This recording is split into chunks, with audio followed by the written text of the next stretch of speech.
وادي الكرنب اللي انا كنت مفرزاه، بس هو طبعا متجمد. بصي مفرزاه بقى بمكون يقعد عندك طول الصيف، الورقه بورقتها اهي. بصي بقى غسلتها اهي، دي الورقه شايفه سليمه ولا مهريه ولا بتشد ولا بتمط. اكتبي لي لو انت ما بتخزنيش الفريزر اسمه ايه الكرومب هقولك.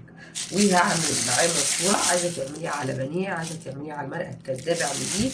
وعايزه اقول لك شويه خضره بخزنها، شايفه لونها كله خزين تخزين. انت غداكي ايه النهارده؟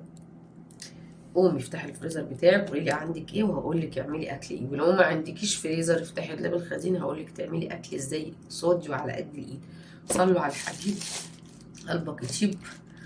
فرحتي بده خلت البرد ان شاء الله ان شاء الله اللي مش عاوز يروح هيروح. اكتبوا لي ميزانيتكم ايا كانت ايه كام. انا هحاول على قد ما اقدر ما اقولش اسعار، مع ان الناس والله كتير بعتت لي قالت لي قولي لا يا سمر اسعار، لا بس انا هحاول اقول لك يعني التوتال كام، مش هقول لك حاجه بعينها. يعني مثلا اقول انا جبت الطبق ب 150 ولا قلت وزن ولا قلت ايه منين.